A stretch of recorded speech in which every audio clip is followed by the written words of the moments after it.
بسم اللہ الرحمن الرحیم۔ السلام علیکم۔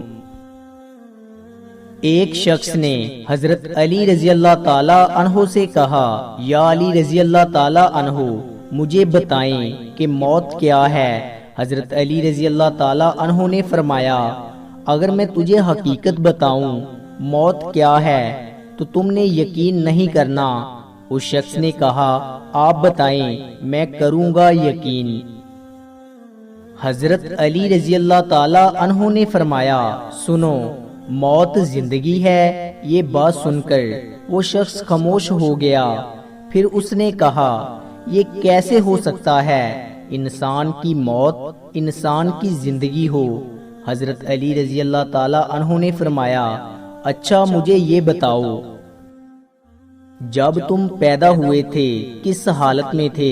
اس شخص نے کہا، میں تو کیا، جب ہر انسان پیدا ہوتا ہے تو رو رہا ہوتا ہے۔ حضرت علی رضی اللہ تعالی عنہ نے فرمایا، وہ رو رہا اس لیے ہوتا ہے کیونکہ جب وہ اپنی ماں کے پیٹ میں ہوتا ہے اس کو لگتا ہے وہی اس کی زندگی ہے، اور جب وہ دنیا میں آتا ہے تو اسے لگتا ہے جیسے اس کی موت ہونے لگی ہے، اس لیے وہ روتا ہے۔ اور جب انسان دنیا سے جاتا ہے تو لوگ روتے ہیں کہ اس کی موت ہو گئی ہے، مگر حقیقت میں تو وہ اپنی اصل زندگی کی طرف جا رہا ہوتا ہے۔ اگر کسی کا ظرف آزمانا ہو تو اس کو زیادہ عزت دو، اگر وہ اعلیٰ ظرف ہوا تو آپ کو اور عزت دے گا، اور کم ظرف ہو تو خود کو اعلیٰ سمجھے گا۔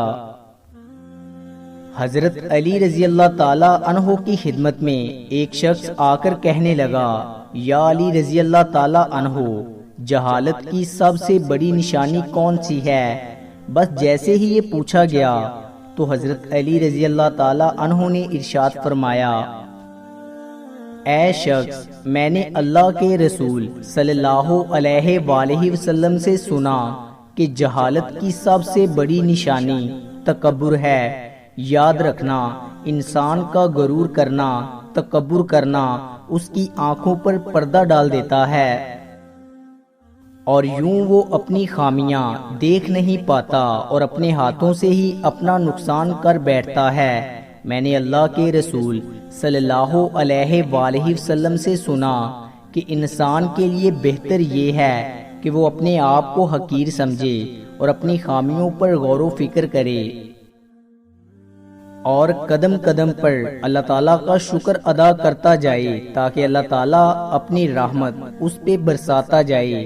مومن کا شکر کرنا اس کے عمل سے ظاہر ہوتا ہے، منافق کا شکر کرنا اس کی زبان تک محدود رہتا ہے۔